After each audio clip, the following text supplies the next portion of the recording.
बिलासपुर संभाग bureau chief Om Prakash Kashyap की report. Janjgir Champa बैलों से खेती। आधुनिक दौर में जहां खेती पूरी तरह ट्रैक्टर और मशीनों पर निर्भर होती जा रही, वहीं जांजगीर चांपा जिले के कटघरी गांव में कुछ किसान आज भी हल और बैलों से खेती कर पुरानी परंपरा को जीवित रखे हुए हैं। किसानों का कहना है कि बैलों से की गई जुताई मिट्टी और उर्वरता बनाए रखने के साथ बेहतर फसल देने में भी मददगार साबित होती है। देखिए यह खास रिपोर्ट। एक समय था जब गाँव में खेती पूरी तरह हल बैल के सहारे होती थी। खेतों की जुताई से लेकर अनाज की ढुलाई तक बैलगाड़ी का उपयोग किया जाता था।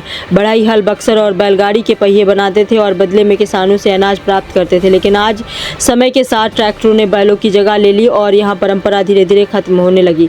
जांजगीर चांपा जिले के कटघरी गांव में किसान परसराम और कंसराम आज भी हल बैल से खेती कर रहे हैं। उनका कहना है कि ट्रैक्टरों से खेती तेज जरूर हुई है, लेकिन इससे मिट्टी की गुणवत्ता प्रभावित हुई है। बढ़ती लागत, महंगे बीज, खाद, कीटनाशक, डीजल और बिजली ने किसानों की परेशानी बढ़ा दी है। ऐसे में वे पारंपरिक खेतों को अधिक उपयोगी मानते हैं। कृषि विज्ञान केंद्र के वरिष्ठ वैज्ञानिक डॉक्टर के.डी. महंत का कहना है कि हल बैल से खेती करने पर मिट्टी की संरचना बेहतर बनी रहती है, बीज सही ढंग से जमता है और फसल की गुणवत्ता भी अच्छी होती है। उनका मानना है कि आधुनिक तकनीक के साथ पारंपरिक तरीकों का संतुलित उपयोग ही टिकाऊ खेती का बेहतर विकल्प है। कटघरी गाँव के विकास यह संदेश दे रहे हैं कि आधुनिक तकनीक के दौर में भी पारंपरिक खेती की उपयोगिता खत्म नहीं हुई है। यदि वैज्ञानिक तरीके से हल बैल आधारित खेती को बढ़ावा दिया जाए तो मिट्टी की उर्वरता और पर्यावरण संरक्षण के साथ बेहतर कृषि की दिशा में भी महत्वपूर्ण कदम साबित हो सकता है।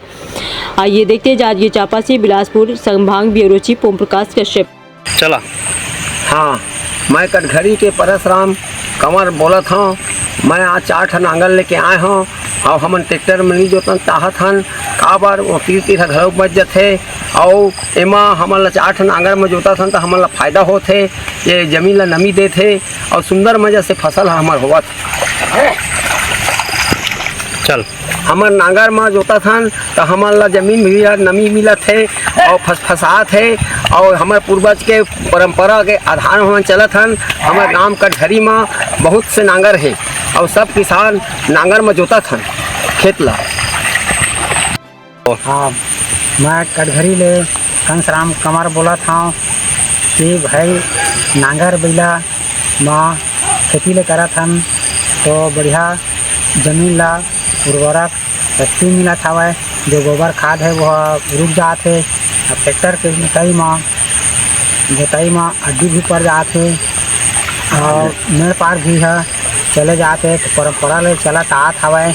नांगर बैला में जोतत आत हन, किसानी ला उल में करत हवन सब किसान भाई मन।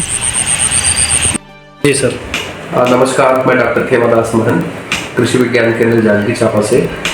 आज जांजगीर चांपा कृषि के क्षेत्र में प्रदेश में अग्रणी है और यहाँ पे सभी प्रकार के फसलों की खेती बहुत अच्छे तरीके से, आधुनिक तरीके से, और साथ ही साथ कुछ ऐसे क्षेत्र हैं जो प्रकृति से जुड़े हुए परंपरागत खेती को भी किसान नहीं छोड़ रहे हैं, उसको हमेशा आधुनिक खेती के साथ उसको आगे बढ़ा रहे हैं। कुछ ऐसे संसाधन हैं जिसको किसान बहुत ही संरक्षित ढंग से अपने खेती के पद्धति में, चाहे वो खुद का बीज हो, खुद का देसी हल हो, खुद का ऐसे तकनीक हो जिसके माध्यम से किसान जो है, चाहे वो बोने की विधि हो, चाहे वो सिंचाई की विधि हो, कुछ ऐसे तरीके हैं जो पुराने समय में उसका बहुत अच्छा उपयोग होता है और इसमें खर्च भी कम है और प्रकृति से जुड़े हुए संसाधन होने के कारण इसका लाभ बहुत ज्यादा अच्छा है और प्रकृति को किसी प्रकार का नुकसान भी नहीं।